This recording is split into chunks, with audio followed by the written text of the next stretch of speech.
got to have a target. You got to have the strategy. You got to know you can do it. Like, Americans don't even know they can do it. Like, when I say anybody can be rich, half the audience cringes. If you're some 28-year-old who's just gotten like that, $80,000 a year job, you can't afford to buy a house, so you're already renting, but you might have a little extra disposable income. You should invest it with me at Cardone Capital. How do you build wealth? You build your wealth by making investments, not by buying shit. So you don't view the home. The home is not 100%, should not even be on anybody's personal financial. So if there's a voter out there who lives in California, like, what would be the 1-minute message from Grant Cardone that they don't have to live? You're never going to be able to rebuild your house. So I was trying to grow my hair out, dude. And I was like, I had it yesterday. I woke up and it was like this high. And I'm like, I can't do it anymore. Give me a haircut and just buzz it out. The key to the hair routine is the right product. Yeah. And then you got to have one of those blow dryers that does not quit. Like, if I'm in a hotel room and it's that wimpy little hotel room blow dryer, I just end up looking like Rosie O'Donnell. That's hilarious. But if you've got the real Dyson. Yeah. I don't have the patience for all that. I literally, like, this is how I wake up in the morning. Did you give me a coffee? Okay. All right. Thank you. Ginger, look how pretty you look there. You look amazing. You want to shoot it on this side rather than over there, right? Yeah, this is cozier. Yeah. So who's your audience? I mean, your audience is political people. No. Our audience for this is like young, disaffected males. I mean, the people who watch this are typically men between the ages of like 15 and 45. Wow. Yeah. Dude, how'd you get that audience? Oh, I'd like to think that it was my sterling reputation as a politician who always fought for the people, but I think it's just they liked watching me rip someone's ass. Oh, is that right? Like, my YouTube audience, it's just people who saw me like take some general off the bone. You're running, right? Well, we're good. All right, cool. So who'd you rip? Lloyd Austin, Mark Milley, Merrick Garland, Christopher Wray got the smoke. Oh, wow. Dude, you got a whole list. Yeah, well, I was on the Armed Services Committee and the Judiciary Committee. And so in those roles, you got the FBI, the ATF, the Attorney General, and then you got all the top brass in the military. And the way most people got on the Armed Services Committee is by serving in the military. Mm-hmm. So if you're, got out as a major, lieutenant, you look at these generals and they're still kind of a part of your DNA where they're part of the chain of command. There's a kit glove approach. Whereas I did not serve in the military. I have great admiration for those who did. Yeah. It wasn't my path, but I sit there and thought, all the military members in my district who were pissed off, what question would they ask if it was unbridled? And when we started having these drag shows at the military bases, you served political office how long? I was in Congress for 8 years, and I was in the state legislature 8 years before that. So from age 26 to age 42, I was elected. And here we are in Florida. And by the way, I was born here in Broward County at the home of the 10X, headquarters in this area. And this place has changed. You have totally remade Broward County. Like, you can't drive around here. You're never outside of the shadow of a building that has 10X on it. Yeah. You went in there. So I didn't mean to interrupt you, but so you went in there and started mixing it up with what you were asking them. Yeah, that was kind of my style. Because here's what I figured about Congress. There's a lot that they can take away from you. They can take away your opportunity to move to a better committee. They can take away your office. They can take away your fundraising at times. Yeah. But they could never take away my 5 minutes. I always figured I'd get 5 minutes with with Robert Mueller, with John Durham. Yeah. And I'm gonna use the skills I have to expose something to move the needle. And, while a lot of people look at Congress as just a bunch of BS talk, like when I sat there and drugged those generals about having drag queen shows for children on military bases, they were so ashamed at the end, they stopped it. They said, we're not doing this anymore. Good for you, man. And so sometimes like exposing the stuff can work and can be very effective. Yeah. But do you miss the trail? Because I got to say this, man, we hung out in Coachella at the rally there and at Madison Square Garden. And I do not know if there was a single of Trump's buddies who had more actual fun at a Trump rally than you did. I mean, it was a family affair. You had your wife there. You got up. Yeah, I mean, spoke. look, I didn't have any political ambitions. Everybody else there. I mean, it seems to be like, and this whole space is very new to me. I'm a very not political person. Like, I don't mean in politics wise, but like, I'm not politically correct. I've never been in clubs. I'm not a joiner. I don't work on boards, or I probably don't even work well with people. I mean, the truth, so. Yeah, but nobody had more fun at the Trump rally. Well, that's because I didn't want anything. Okay, so you were there as like a political tourist is what you're saying. Well, no, they asked me to come talk to the deal. Otherwise, I wouldn't have gone. I've never been to a rally in my life. Wow. I don't go to like. Would you go again? Would I go again to a Trump rally? Speak. To speak, I would, but I wouldn't go watch. Yeah. I mean, unless my wife makes me. Right. So if she makes me, then I do stuff. How long have you been married? 21 years. So that's really the reason I came. I want to know the secret. I'm going into year 4. My wife is still very nice to me. I can't imagine being married to you, bro. Oh yeah, no, it's a lot. Huh? It's a lot. I warned her in advance. Yeah. But honestly, she knew you gave her a warning. I was telling your team earlier, what really helped me out was COVID. Mm-hmm. Everybody talks about the bad that COVID did, but there's a lot of good COVID did. 100%. I mean, the middle seat on the airplane was vacant. You could travel at a low cost. The boomers were all locked up for a while. Mm-hmm. And if you were like a Florida 4, you could land a California 10 because they were closed and we were open. Right. And so it's like you didn't have to be the best dancer if you were in the only state where there was dancing. Right. So that was kind of my thing, man. I met her during COVID. You met her during COVID. Yeah, I met her during COVID. She said I had no chance. Mm-hmm. California shut down. Florida was open. I got my shot. Closed the deal. 5 minutes. I got my 5 minutes, and it's where I do my best work. And so now I'm married, going on 4 years. Good for you. And so like there's this new movement now. A lot of more young men want the trad life. What's trad? Traditional. Like, okay. Like there's a whole movement away from the libertine lifestyle, which definitely was more the rage in like the early aughts. And now more and more of these young men are like, you know what? I don't want to meet my wife when she's like 35 and has 12 strains of HPV. Yeah. Like I want to meet someone. I want to make a commitment to them. I want them to make a commitment to me, and I want to build a life together. Like it sounds like after 21 years, you built a hell of a life and might have some good advice on that subject. Yeah. Well, I met her in LA. I lived in La Jolla, California at the time, and wanted to get married. Knew my wife wasn't there. Sold my house in La Jolla. Went to wait. How did you know your wife was not in La Jolla? Because I had done enough prospecting. Because we live in La Jolla now. Oh, and I can just tell you where in La Jolla? La Jolla Cove. I lived on Camino de la Costa. Nice, right at Big Rock. So we're like right by where all those seals are flopping around. Yeah, I know where you are. Sea lions. I know where you are. But I said to Ginger, I was like, Ginger, this place. But I was there when there weren't homeless yet. Well, it looks like. I said to Ginger, this looks like white lady paradise. Everywhere there's like a Lululemon. There's all this, and she said, "No, honey, this is a sugar baby paradise." Yeah. And so maybe that's what you were referencing, is that it wasn't the place you were going to find your forever person. No, I knew. I mean, I was at that time. I guess I was 40, mid 40s, and I had been there long enough and said, "Okay." All right. So if my wife is in San Diego County, I would already know it. So sold the house. And I had the place. I had a bachelor pad right on the ocean, and you couldn't go in there and escape there. Like everybody, like it was just magical. And I got rid of that place, went to Los Angeles, which nobody goes north. When you're in La Jolla, you don't go to LA. And met her I was probably in LA 1 minute and met her. Not more than 2 minutes. So I knew right away. I did too, yeah. Yeah, it took my wife 6 dates, but I knew right away. It took my wife, it took Elena 26 phone calls and 13 months.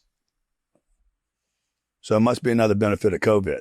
They fall faster doing COVID. Right, so 26 phone calls. 26 phone calls, never returned my phone call, never returned a message. Oh, I assumed it was 26 conversations. You got 26, like... I got 26 dropped calls. Yeah, like I'm dropping my phone. Yeah. All right, so 26 dropped calls, and on number 27, she picks up? No, and then I started I'd wander around and see her, and then I started dating her best friend, and that always works. That's an old Italian trick. Really? Yeah. Don't pay attention to the target. Pay attention to one of the friends. Me and her friend started dating. That seems pretty inhumane to the friend. No, she was. Everybody won. All right, everybody came out a winner. Everybody came out a winner, you know. All right, so when you get so then you knew it was the one. Yeah. So I think number one rule here is the persistence. When you know it's the one, be persistent. Yeah, that's right. Okay, this is what you can do motivational. And then after you initially then we got together. Yeah, we got together, and a year later we got married. And so you don't have a lot of people out there that I meet. They're in the 4, 5, 6, 7 year relationship. Yeah, no, I was ready. She wasn't ready. She didn't trust. She didn't know that she wanted marriage at the time. Yeah. I knew I was ready to go. Man, see, that's the trad life everybody's searching for. So we're here at 10X. Yeah. And as I'm walking in, I pass this room full of 600 people. I said, well, what are they learning? And the answer was they're learning about leadership. Yeah. And I look up at the slides, and it's all about self-reflection. It's all about, different types of assessment people are doing along the way. When people walk out of this 10X seminar on leadership, what do you think is the core thing that you want instilled in them? Look, they came here. I don't talk about leadership much. This is my partner delivering this particular content because people don't know how to lead, right? They don't assume their position of leadership or authority or altitude. So hopefully they'll walk out and understand that everybody does. You're going to either lead or you're in the way. You're probably not going to just follow. And if you can't follow, you're in the way. So, and there's nothing wrong with following, by the way. Somebody has to follow. Following is a great trait. I've done a lot of following in my day. To me, it's made me a better leader. Yeah, exactly. I have to be able to be managed, right? I have to trust the guy. If I go get on a boat, I need to trust the captain. So I don't fly my own plane. Somebody else does that. But what do I want them to do, dude? I want these people to get whatever they came here to get. We do a lot of education stuff that the government can't get to, that schools can't get to, from sales, marketing, scaling, starting a business up, picking a great business, making investments, leadership. We're playing in a space between education and the government that nobody, But that's actually a critique of the government, because if you look back at the post-World War II education system that was set up, the whole point of education was to make people valuable assets in the economy. Yeah. I mean, there was a technocracy to it. We were training the future of the assembly line. Yeah. And the assembly line has changed, obviously, on the economic side, but it hasn't really changed in public education. So President Trump has tasked you with wealth education as really a national enterprise now, and making America wealthy again. And when I think back to what I learned about wealth education in high school, it was how to balance a checkbook, right? I mean, or how to open a bank account. How did you ask President Trump for this opportunity? Was it his idea? How did it come about? This is funny. Okay, so this is funny. Where did you see that headline? Huh? Where did you see that? I saw it on Trump's Truth Social. That he was pushing you to do wealth education. Yeah. So we reached out. I wrote him back in July last year and said, look, the entire country should be rich. And I believe this with every part of me, every person, all the guys that work in here, everybody should be and can be rich in America. But the problem is we don't have the right data. People are not financially literate. It's not that they're stupid or they're lazy. It's that they don't have the right data, even the budget. The idea that we would learn to budget is, it's kind of backwards, because the budget doesn't matter if you don't produce anything. What we should have been teaching kids years ago is how to increase the top line. Same thing our country needs. We need some top line and we need some budget. But most people are not. The middle class is out buying a house they shouldn't buy. It's a bad deal. They shouldn't save their money at the bank. It's impossible to save money. These are indoctrinations that I believe have kept people trapped in the middle class. And so what I was telling him in that letter was every American should have all the same tax relief that he gets, that he knows about and that I know about, but the American people don't know about. And so make America wealthy again or make all Americans wealthy was my proposal to him to go out and use a bunch of educators like myself for free, no cost to the government, and use the social platforms, mandate on Facebook and Instagram and Google, even Amazon and Apple. Hey, front and center, make America wealthy again, free content. If you're on the dole, you'd have to go through it. Oh, mandatory for certain types of welfare benefits. Yeah. Oh, I love that. Yeah. I love that. Yeah. Because no, it's not a college thing. It's not brick and mortar. It's all digital download, available to everybody. So you're saying you can make someone rich exclusively through programming 1,000% through the internet. I don't care what they do. I don't care how illiterate they are. Anybody can get rich in this country. I did a show. I did a show. Wait, hold on. What's the number one thing that number one aptitude they have to accelerate that process? The target, a clear target. That's the only aptitude a person would just need. Like us with our wives. Exactly. I'd have to have a clear target. What is the target? Because America's achieving their targets.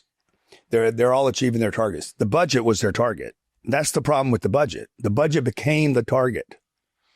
I don't even think people budget anymore. There's a huge percentage of this country that doesn't have like $600 in their checking account. No, but that's what I mean, bro. They hit their expenses, and that's all they hit.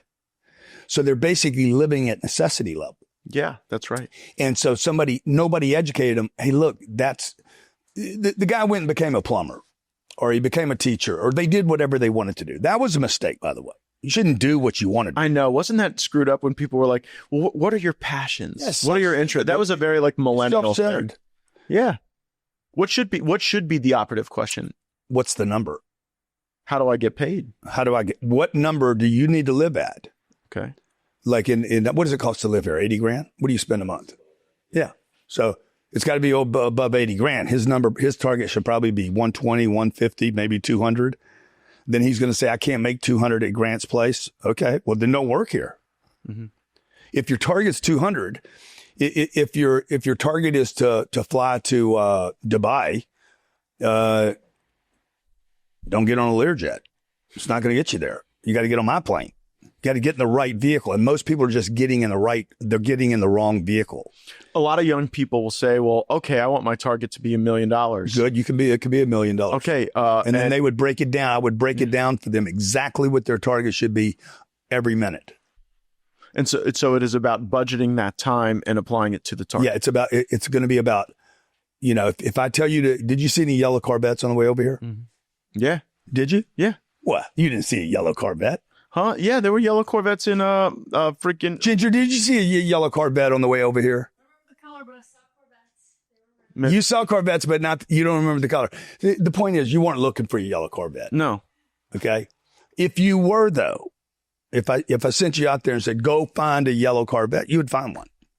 And right now, people they don't know what they're looking for, dude. They're just doing a job. And so... for sustenance. They're doing a job because they have a rent to pay. More and more, you talk about people buying houses, man. I mean, being able to buy a house with the interest rates they are right now on an entry level or middle manager salary is almost impossible. It is impossible. And so people they're paying the mortgages for BlackRock, and they're out living as wage cucks who have to have pod living. And it's just, you have all these terms I've never heard of. Wage cucks. They've heard of it. And what kind of pod? Like pod living. What's a pod living? Dude, like, all these people that they don't live in a house, have a yard, the way that you were told, like in the 1950s, you had to get that ranch in the suburbs. More and more people are living in these concentrated apartment complexes that feels like no character. It feels more like a Soviet style living environment than building a life. I have some of those complexes, right? Yeah, but look, the people you're making money off that, but that's a need that exists because actual home ownership has become so unattainable because of the cost of money. Yeah. But hey, look, I don't, I think some of that stuff that we got brainwashed on doing in the 50s was kind of stupid. All right, so The ranch style house and the fucking picket fence.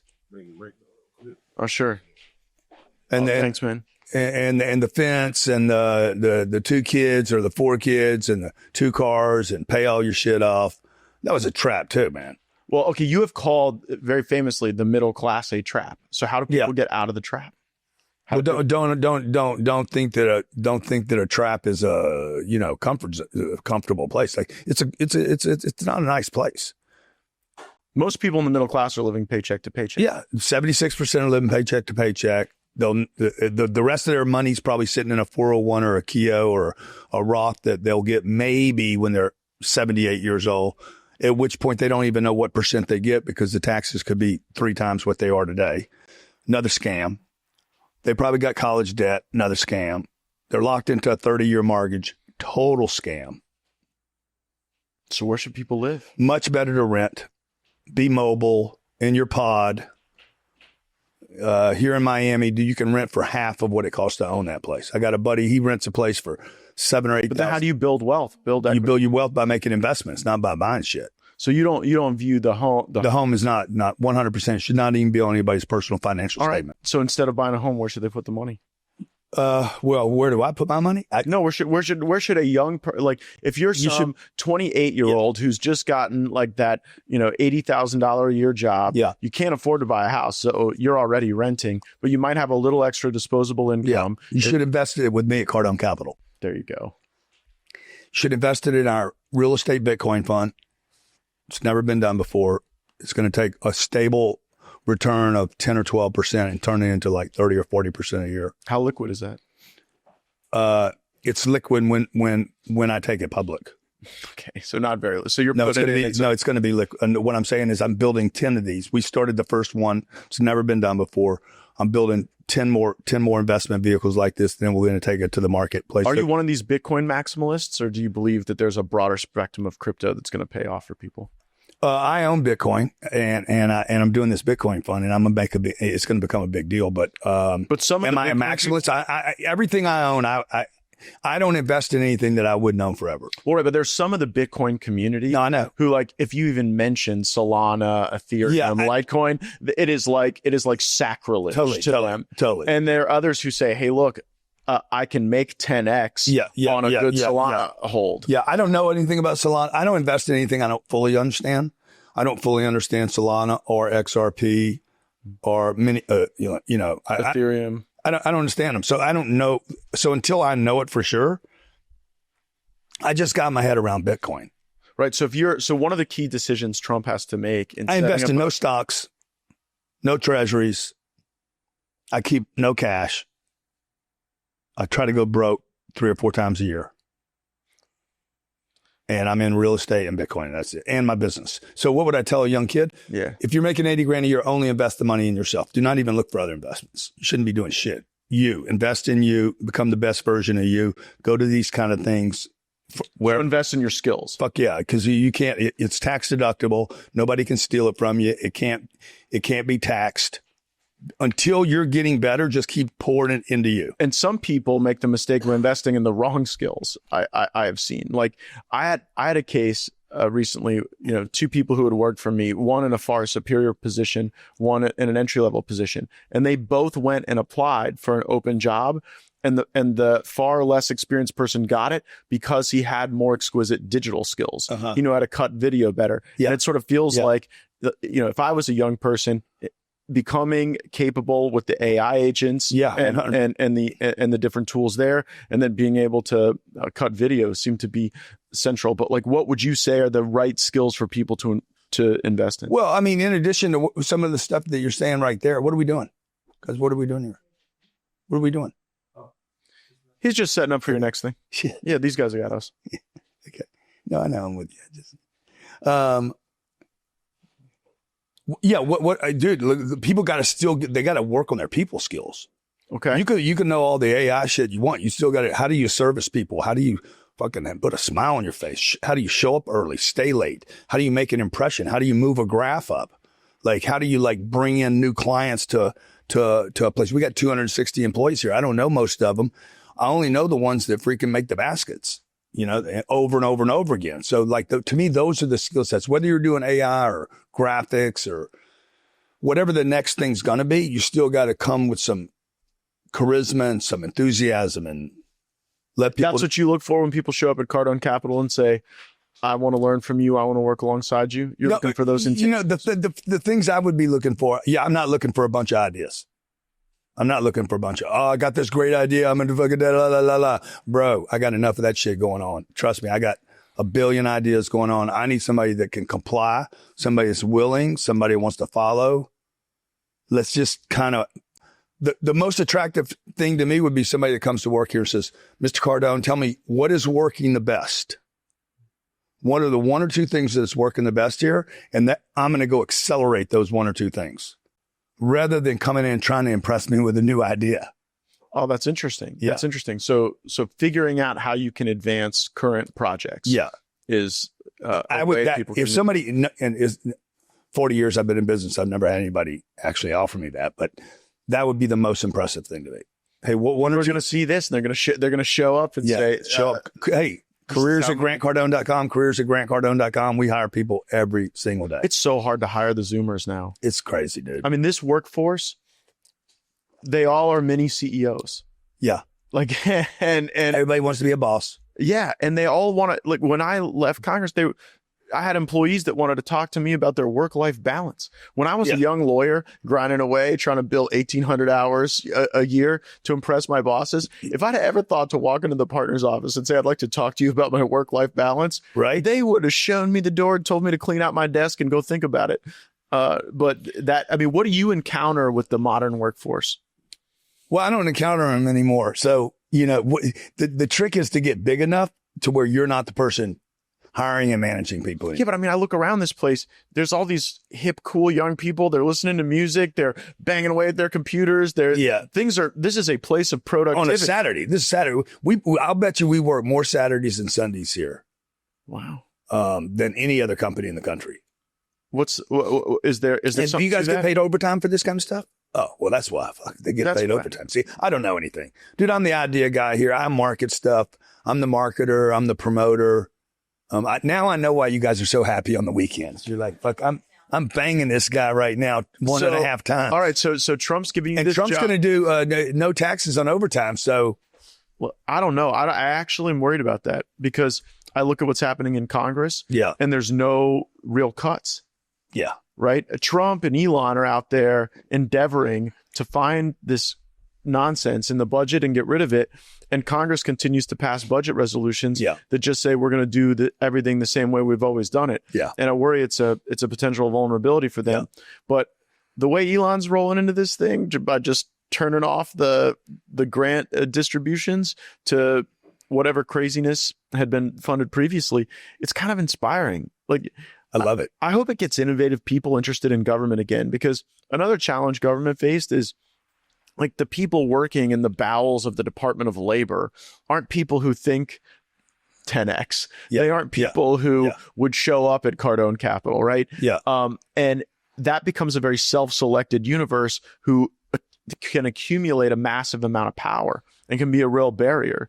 And so maybe with Elon getting his T-shirt wearing geniuses running around these agencies, more of the really bright people say, you know what, I want to actually go create some efficiencies in all this. Like, who are you going to rely on to help you make America wealthy again in this project the president's giving you? So when I pitched that letter, we posted it. So I don't know where you saw it. Oh, but I have not been given that assignment. Okay. So I had another buddy, the guy's worth, $12 billion. And he calls me, congratulations on your Make America Wealthy Again. I'm like, bro, that's not an assignment. I didn't get an assignment. So, all right. So what if Trump tapped you and said, we're doing all this? Like, give me the types of people that you think are out there in the education space, in the digital space, that can scale a reformation of our wealth concepts. Yeah, I would find a bunch of guys that are content providers on education, in startups, scaling businesses, that the AI space, anybody that's making money monetizing any of these new things that would be willing to offer their time and services, we would digitize that, and then drop it on a platform where it'd be available through whatever, Facebook, Instagram, or Amazon. And we just would you publish on TikTok? 100% I would, dude. Fuck yeah, yes. So you have no 1,000. You have no compunction about. I have no problem with any social media platform. All the people you don't care if you know the Chinese are literally using it to map the faces of Americans. I am using it. I am using it correctly to give people information. Are you using it, or are they using you? No, I'm using it. I'm using it. Okay. I know what I'm using. I'm reaching 170 million people a year. And 170 million people a year to do business with 150,000. And you have no worry that in a real kinetic conflict we could get in with China, they could use Instagram to weaponize the information space. I have zero concern about it. I'm concerned. Are you worried about China generally? No. I think China's got their hands full. You don't think for every problem we have, China has 10 problems bigger than ours. But you don't think that part of the way that they deal with those problems is externalizing their conflict? Because I do agree with you that they got a massive slowdown in their growth. They've got these ghost cities that nobody wants to live in. They got an aging population. They have so many problems. There's a billion. Look, when I'm competing with somebody else, I just need them to have more problems than I have. That's so good. That's all I need. I just need them to be. I compete. When we started this company, Cardone, the investment arm of Cardone Capital, I was competing with Blackstone, Starwood, BlackRock, these massive institutions. So I just made a list of all the things they couldn't do that I could do. And then we go in and we hit the things they can't do. But we're not doing that with China. I'm going to push back a little because we've got some problems they don't have. Yeah. They've got a homogenized culture. So it's not a target, right? But it would. But America, I mean, it is our pacing challenge, right? Put on your Trump buddy hat, right? Yeah. I was there last night, by the way. Yeah, I was sitting there. Trump's like doing his DJ. No. Oh, I told him one time he was a terrible DJ. And he got so mad. He looked at me and he said, "You're just like my son, Don. You don't know anything." Yeah. So you can't criticize his DJ skills. But I actually think I think he's got a weird taste in music. I love the guy. I would take a bullet for him. But when you go from Phantom of the Opera to Cats to YMCA, it's weird. Yeah. And it's loud. Oh, yeah. No, I was there with him one night and the people staying at Mar-a-Lago were complaining about the music and it was him doing it. Yeah. What do you like? I felt like we were getting busted by our parents, like kids smoking cigarettes getting busted by their parents. It's insane. I was sitting there last night. There was 4 of us having dinner and he's literally like right there and sitting there just having a blast after freaking torching Zelensky. Oh, yeah. Well, that was delicious. That is what I voted for. That's the best TV I've never seen in my life. Yeah. Well, and by the way, finally, because I have spent a generation watching politicians who have the perfect diplomacy, the perfect stance, all this stuff. And then they go shake hands, have their little podium moment. And then we get sold out. The regular guy in this country ends up paying for some stupid war in Afghanistan or ends up paying for some stupid foreign aid project or bribe or giveaway. And I love the fact that Trump just wanted to lay it bare. Yeah. He just wanted to have him right there and be like, no, like you don't want to end this war. Yeah. You don't want to end this war and you don't have the cards and you need to get with the program. Yeah. And it was just some like that skill stuff. Exactly. That skill set could be transferred to people. It should be taught to people. Back to what to teach people. Oh, interesting. So who can teach negotiations? Let's teach people how to negotiate. America's watching that saying, I don't know what's happening. Bro, that is a pure class in negotiation. It's called take them to zero. Make it public. I have nothing to hide. I'll show all my weaknesses. Like it is a perfect negotiating tool. But the American people don't even know what they're watching when I'm like that. Fuck, I'm watching a masterclass right now. No, that's what we need to. We break it down. You got to sell that the actual way to get everybody as smart and successful as Grant Cardone is just to have a podcast series that is Trump bringing in world leaders and pistol whipping them in public. Yeah, like let me tell you why he's doing this. Because if you don't understand what he's doing, it just looks like brutality. Right. And then this. But you saw something different. It's a very interesting perspective. Oh, dude, I saw like I can't even tell you how many times I've watched it now. Saying, okay, watch the move right here. Can't you see it? So. But look, I don't understand basketball. I don't understand all the setups and the moves and the preparation, right? I was going to tell you this earlier. I did this show. When did I do that? 2020, mid-COVID. Discovery Channel asked me if, back to this, could anybody be rich thing? If they dropped me off in a town I'd never been to, with no money, could I, how long would it take to build $1 million business? I said, about 60 or 90 days. And they're like, come on, man. That's like how you just said it so nonchalantly. I'm like, no, you need a strategy. And sure enough, they did the deal with me, dropped me off in Pueblo, Colorado. Never been there. I've been to Pueblo. It is not a place I would want to be dropped off with nothing. Bro. You ain't been back there. No. Exactly. I know you haven't been back there. Nobody goes back. Yeah, right. I mean, even Lauren Boebert changed districts. She has to represent him. All right, so you get dropped off in Pueblo. Yeah, get dropped off. I have $100. And this is what America should be taught. I took the $100, brought it to the bank, and gave it to the bank. And Discovery Channel is like, why are you dropping the $100 off? I'm like, I don't need it. And if I don't need it, I'm like, first of all, it's $100, so I'm already at zero. Let's just go ahead and get there. Like, let's just declare zero. Because this 100 can't help me. They're like, no, we need to see you spend the 100. And I'm like, this is fucking dumb, dude. I'm a manager. You're making me a manager. I'm here to make $1 million. So the first thing I need to do is get rid of the 100. And they were like, what are you talking about? I said, just follow me. It's a reality show. So you follow me. We're now following a mentally ill man in Pueblo is what the producers are thinking. With no money, you know? So because they wanted to see 100, 82, 64, 58. And I'm like, then I'm a manager. Okay. Then I'm managing a budget. Back to the budget thing. All right. So what do you do? I don't want to manage the budget. I want to go to zero and move to $1 million. The only way I know to do that in Pueblo is meth. Dude, I built a $5.5 million business in 90 days, 88 days. Never spent a penny. Well, now people just have to go watch that series to figure out how. Yeah, I'll get it to your audience. How can I do it to the audience? Because it's a private link. Discovery Channel. Discovery Channel blocked me from sharing it. I did the behind the scenes of what I was doing. Them. Yeah, I said, fuck you guys. I'll give it to people anyway. So. Awesome.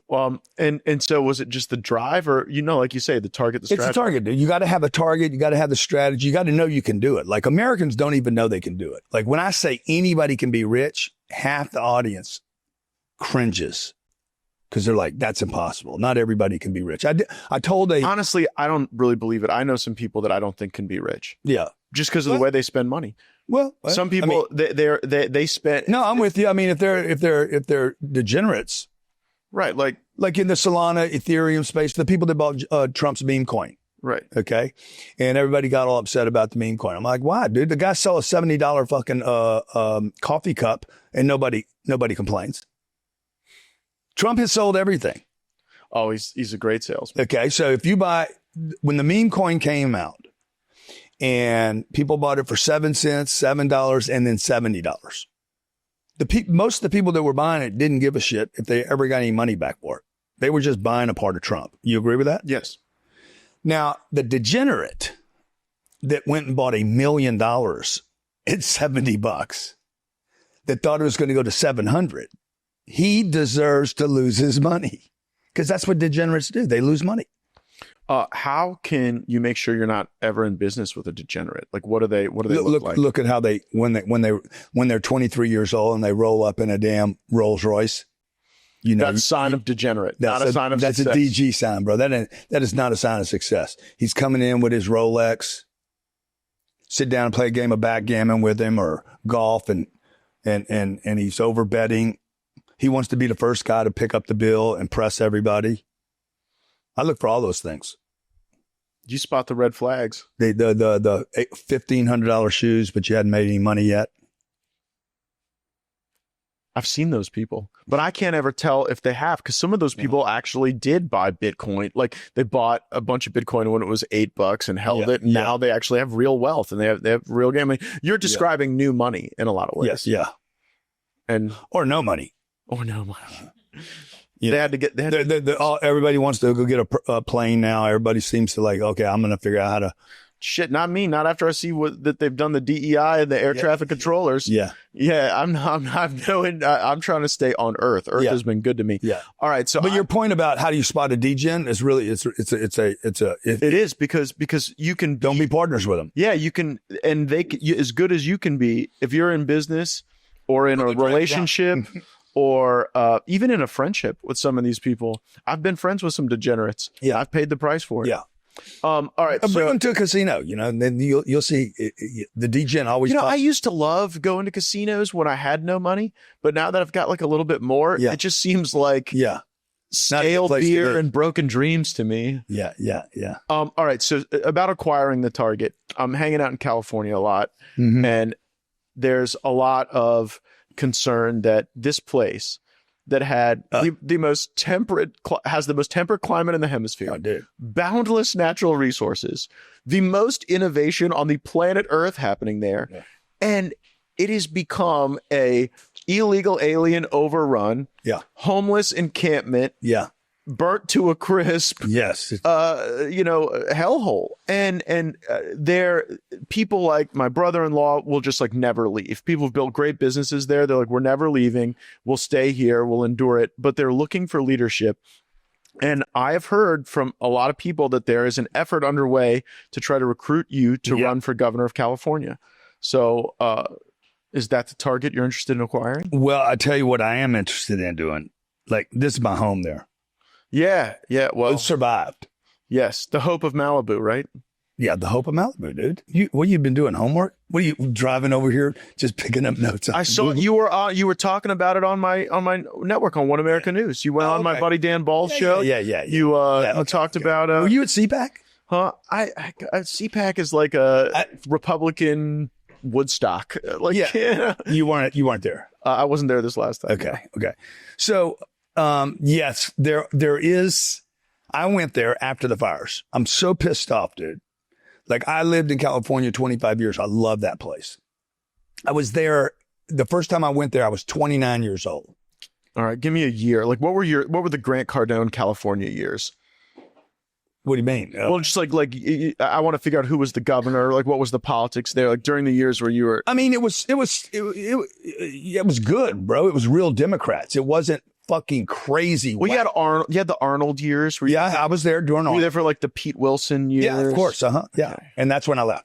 The Gray Davis years. Yeah, the Gray Davis. Gray Davis wasn't a nut job. He just couldn't keep the lights on. Yeah, that's which apparently is a big deal. In Florida, we would revolt if the power went out. This was just a land for mosquitoes and Indians. Yeah. How long did you live out there? Well, we've only been out in California for like 7 weeks. Okay. But all right. So there is an effort underway to recruit you. Tell me about the effort. Well, the effort is that I am interested in just seeing if people are angry enough. Your brother-in-law is not one of them to actually flip the place. Because I don't think it's a blue state. I think it's a crazy state. It's being led by crazies. Because when I was there and it was great, they weren't talking about transgenders. And it wasn't the number one thing. Everybody was open to do whatever they want to do, but it wasn't a priority, man. Yeah, I'm not like a judgmental person, but when there's a law that says if your kid shows up and says they want gender blockers, if you don't give them to them, they can take your kids away. Yeah, that seems to be getting a little off base. Yeah, and I think everybody knows it's insane. I think the fires came in and they said, okay, enough is enough. I can't, this is insane. It did look weird to not have water coming out of the fire hydrants. I mean, it looks a little weird, bro. It's undefensible. So it was, in my mind, I'm like, the Republican Party and the conservatives and the independents, I guess that's what you guys call each other. There is a moment in time, 17 months probably, to where if the right person took advantage of this right moment and this mess, that they're kind of blocked and trapped in. They can't undo this mess. If you capitalize on that, you could flip the state. So if there's a voter out there who lives in California who's not a Republican, because by the way, most of them aren't. I think it's like Democrat, no major party, and then Republican is like third or something like that. That wasn't political. Like, what would be the 1 minute message from Grant Cardone that they don't have to live? You're never going to be able to rebuild your house. Okay, your house is going to cost $4,000 a square foot to rebuild. It's going to take 7 to 8, maybe 10 years to rebuild it. I have a neighbor. She's 85 years old. She just signed a $1.7 million check from the insurance company. She accepted it. I said, don't do it. She's like, already accepted. I said, it's going to cost you $10 million to rebuild your house. She's like, no, they told me it's going to cost me $2 million. I'm fine. I'm fine with that. I'm like, no, man, it's going to be $4,000 a square foot. You're never going to get insurance on it again. It's going to take 7 to 8 years. You'll be 93 years old. You're not going to be able to rebuild the house you have. And she's like, what do I do? I said, you have to go register a Republican. You send the message to Sacramento. If they see enough blue flip to red, they're going to freak out. Then they're going to have to figure out, okay, what are we going to do here? And they're trapped because they have all these agreements with the Coastal Commission and the environmental groups. And they're blocked in. Which was crazy to me. The notion that you guys cannot remove the fuel that will be lit on fire and destroy the environment for environmental reasons is the dumbest thing I've ever heard. Dude, it's insane. Okay. And so none of that. I've got to work on my diet at the Golden Corral for a while. Yeah. Yeah, it's just insane. None of that needed to happen, and you've heard all that. So your argument would be one of just operational competence. All economics, just going on economics. Hey, you're never going to be able to afford a home. California has to reduce their taxes. They need to cut their taxes in half. They can. You don't need all these taxes to run anything. I do not need that level of income. Well, you need that level of taxes when you're spending $9.7 billion on illegal aliens. Yeah, that's right. That's right. The illegal alien portion of CalMed is $9.7 billion. Yeah. You don't want those people showing up in the emergency room, but you can't put them on your Medicaid product. It just strikes me as a mess. Yeah. How do you fix that? I don't know how you fix that today. I know you don't, you make a priority the property owner. And not the homeowner should be a priority over the homeless. Residents should be priority over rodents. That's good. I'm just saying, like we need water. There's plenty of water. There's not a shortage of water. You could irrigate every square inch of California if you wanted to.